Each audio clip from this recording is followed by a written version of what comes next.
નમસ્કાર મિત્રો, આજે જે ચર્ચા કરવાના છે તે છે ડેમોન્સ્ટ્રેટિવ પ્રોનાઉન્સ એટલે કે દર્શક સર્વનામ. તો આ દર્શક સર્વનામો જે છે તે કોઈ પણ વસ્તુને દર્શાવવા માટે ઉપયોગ કરવામાં આવે છે. નજીકની વસ્તુ, દૂરની વસ્તુ કોઈને પોઈન્ટ આઉટ કરવી હોય ત્યારે તે વપરાય છે. ફોર એક્ઝામ્પલ ધીસની ચર્ચા કરીએ તો ધીસ મારી પાસે પેન છે, આ પેન છે, મારી નજીક છે તેવું દર્શાવવું. આ હાથ છે, આ બ્લેકબોર્ડ છે, આ વ્હાઇટ બોર્ડ છે, આ સ્માર્ટ બોર્ડ છે. ટૂંકમાં કહીએ તો નજીકની બાબતો જે છે તેને દર્શાવવા માટે વપરાતું સર્વનામ એટલે ધીસ, એટલે કે જેને ડેમોન્સ્ટ્રેટિવ પ્રોનાઉન્સ કહે છે. ત્યાર પછી તે પણ જે દૂરની વસ્તુને દર્શાવી તો તેના માટે વપરાય છે ધેટ, કે મારાથી કોઈ દૂર વસ્તુ આવી છે તો ત્યારે ધેટ વપરાય છે. પછી ધીસ બહુવચન થાય છે ધીસ, તો તે કઈ રીતે વપરાય છે તેની ચર્ચા કરતા હોય. અને ધો ધેટ છે તેનું બહુવચન થશે ધોધ, તો તેની પણ આપણે ચર્ચા કરીશું. બરાબર, તો જોઈએ એના પછી જે કઈ રીતે તેની ચર્ચા કરશું તો તેને અહીંયા મુદ્દા આપી છે. સૌપ્રથમ અહીંયા ધીસ અને ધેટ આ બંનેની વાત કરવાની છે. તો ધીસ કોને કહેવાય અને ધેટ કોને? ચિત્રના આધાર પર ખ્યાલ મેળવી શકીએ. અહીંયા જોઈએ છે કે ધીસ એન્ડ ધેટ. બરાબર, અહીંયા આપણો આ કાર્ટૂન જે છે તેનાથી નજીક બોલ ક્યાં આવેલું છે તો કે નજીક આવેલું છે, એટલે આપણે તેના માટે કયો શબ્દ વાપરીશું તો કે ધીસ. અને અહીંયા ઘરની વાત કરીએ તો ઘર થોડું દૂર આવેલું છે. આપણે નજરની સામે જોઈ શકીએ છીએ કે એરો દ્વારા દર્શાવ્યું છે કે થોડું દૂર છે, તો એના માટે શું વાપરીશું આપણે? ધેટ શબ્દ વાપરીશું. અહીંયા જોઈ શકીએ છીએ કે રોડની વાત કરી છે તો ક્ષિતિજની વાત કરી. તો અહીંયા નજીકની વાત છે તો નજીક છે તો રોડ, એટલે કે અહીંયા રોડ નજીક છે તો ધીસ. અને તે જ વસ્તુ છે દૂરની બાબત જેને દર્શાવી છે તેના માટે આપણે ધેટ એટલે કે પોઈન્ટ આઉટ કરી અને આપણે તેને દર્શાવી શકીએ. તો આ છે ધીસ અને ધેટ. આ દરેક વિશે માહિતી મેળવી. ચલો જોઈએ ધીસની પહેલા ચર્ચા કરવાની છે. કોઈ પણ નજીકની વસ્તુ છે તેને દર્શાવવા ત્યારે આપણે શું કહીશું કે ધીસ ઇઝ અ બોલ, એટલે કે આ ગણો છે. એકની વાત છે એટલા માટે આપણે તે લખીશું. ધીસ ઇઝ અ કપ, શું કહીશું?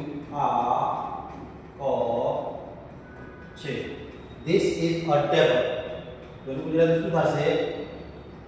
આ ટેબલ છે. ધીસ ઇઝ અ કેટ, આ બિલાડી છે. બરાબર, તો આ પ્રમાણે થશે. ત્યાર પછી ધીસ ઇઝ અ ફોન, આ ફોન છે. આપણે જોઈ શકીએ છીએ કે દરેક બાબતોને એક એક છે એવું દર્શાવ્યું છે. અને પ્લસમાં નજીક છે, આપણાથી એકદમ નજીક આવેલી વસ્તુ છે ત્યારે એના માટે ધીસ વાપર્યું છે. અને એક જ છે એટલા માટે શું વાપર્યું છે? આર્ટિકલ. આગળ જઈએ. ધીસ ઇઝ માય હેટ, આ મારી ટોપી છે. ધીસ ઇઝ અ ક્લોક, આ ઘડિયાળ છે. ધીસ ઇઝ માય હેન્ડ, તો શું કહીશું આપણે? આ મારો હાથ છે. અહીંયા સંબંધ ધીસ ઇઝ માય એટલે મારો. ત્યાર પછી ધીસ ઇઝ અ બસ, આ બસ છે. ધીસ ઇઝ અ બોટલ, આ બોટલ છે. બરાબર, તો દરેક વાક્ય આપણે જોઈ શકીએ છીએ કે આપણે નજીક છે તેને દર્શાવવા માટે ધીસ દ્વારા વાક્ય રચના કરવામાં આવેલું છે. હવે જે રીતે આપણે અંગ્રેજીનું ગુજરાતી કરીએ તે રીતે ગુજરાતીમાંથી અંગ્રેજીમાં કઈ રીતે રૂપાંતર કરશું તેની ચર્ચા કરીએ. તો આ પેન છે તો શું કહીશું? આ માટે ધીસ, છે માટે ઇઝ, અને પેન આર્ટિકલ આપણે મૂકીશું એ. This is a pen, this is a pen. આ ખુરશી છે, આ.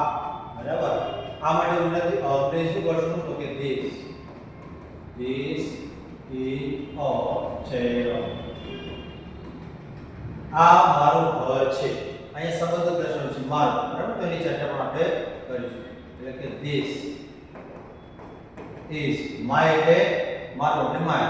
અહીંયા my home અથવા house. This is my home. આ ટેબલ છે.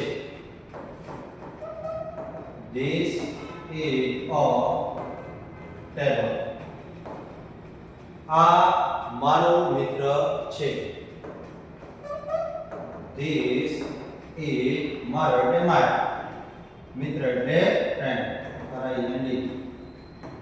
This is my friend. આ પુસ્તક છે. તેનું શું થશે? This is a book. આ દૂધ છે. This is milk. ખાસ ધ્યાન રાખજો અહીંયા આર્ટિકલ આવશે નહીં. બરાબર? એટલા માટે તો કે પ્રવાહી દૂધ છે તો પ્રવાહી છે એટલા માટે આર્ટિકલ નહીં. આ પંખો છે. This is a fan. આ કપ છે. શું કહીશું આપણે? This is a cup. આ કમ્પ્યુટર છે. This is a computer. બરાબર? તો આ રીતે આપણે આ દેશની ચર્ચા કરી. ચલો નેક્સ્ટ. હવે જેની ચર્ચા કરવાના છે તે છે ધેટ. તો ધેટ વિશે જે રીતે આપણે માહિતી મેળવી ગુજરાતીમાંથી અંગ્રેજી અને અંગ્રેજીમાંથી ગુજરાતી તે રીતે આના વાક્યો પર આપણે ટ્રાન્સલેશન કરીએ. That is a tree. અહીંયા ધીસ ધેટ માટેનું જે ગુજરાતી છે તે પહેલો, પહેલી, પહેલું અથવા તે આ પ્રમાણે કરી શકીએ આપણે. હવે શું થશે કે ધેટ એટલે કે પહેલું વૃક્ષ છે. બરાબર? શું કીધું? પહેલું વૃક્ષ છે. પછી ધેટ ઇઝ અ બેગ. તો પહેલું અથવા તો પહેલી થેલી છે. પહેલી થેલી છે. That is a school. પહેલી શાળા અથવા નિશાળ જે શાળા છે. That is a mountain. પહેલો પર્વત છે. પહેલો પર્વત છે. પછી ધેટ ઇઝ અ બર્ડ. પહેલું પક્ષી છે. પહેલું પક્ષી છે. That is a river. પહેલી નદી છે. પહેલી નદી છે. બરાબર? શું કીધું? નદી.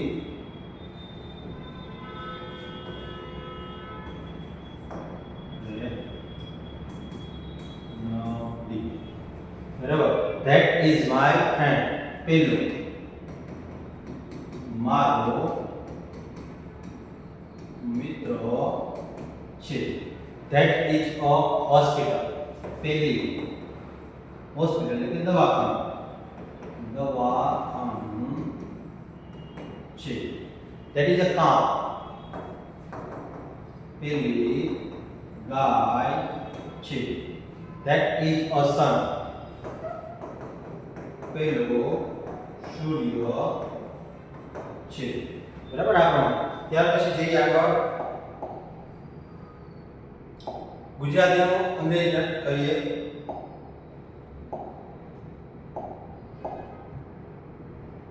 બરાબર? તે શબ્દ લઈએ. પહેલી શાળા છે. તો શું કહીશું આપણે? That is a school. પહેલી ગાય છે. તો કહીશું that is a cow. પહેલી બસ છે. That is a bus. ચાલો. ત્યાર પછી તે બગીચો છે. શું કહીશું? That is a garden. પછી પહેલું મકાન છે. શું થશે? That is a house. તો home જે બોલો તે છે. આ પહેલું મંદિર છે. તો શું કહીશું? That is a temple. પહેલો છોકરો છે. That is a boy. પહેલી બિલાડી છે. That is a car. પહેલો મોબાઈલ છે. That is a mobile. પેલું તળાવ છે. That is a pond. બરાબર, તો આ પ્રમાણે. ચલો ત્યાર પછી હવે જઈએ એની ચર્ચા કરવા આપણે તો કે these અને those. જ્યારે અહીંયા વસ્તુઓ જે છે એક કરતા વધારે છે, બરાબર, કોઈ પણ વસ્તુ જે છે એક કરતા વધારે, બે અથવા એકથી વધારે છે, ત્યારે તેના માટે these વપરાશે. અને તે વસ્તુ નજીક હોય ત્યારે these, અને તે વસ્તુ જ્યારે દૂર આવેલી હોય આ રીતે, તો તેના માટે શું વાપરીશું આપણે? those વાપરીશું. અહીંયા પણ દર્શાવ્યું છે, અહીંયા ચોકલેટ દર્શાવ્યું છે, એના માટે શું કીધું? these. પછી નજીક છે આ બેનથી, અને અહીંયા જુઓ છો તો આ દૂર છે, એટલા માટે આ શું કીધું છે? આઈસ્ક્રીમ. અને એના માટે વાપર્યું છે those. તો આપણે these અને those આના વિશે ચર્ચા કરીશું. ચલો તેના વાક્યમાં જઈએ. પહેલું વાક્ય છે these are my shoes. આ મારા ચપ્પલ છે. અહીંયા જો શૂઝ બહુવચન વાપરીએ તો એક માણસ ચપ્પલો છે એવું કહી શકીએ, અથવા બૂટ પણ વાપરી શકીએ છે. these are birds. પેલા પક્ષીઓ છે. these are my keys. પેલી મારી ચાવીઓ છે. these are trees. પેલા વૃક્ષો છે. these are boys.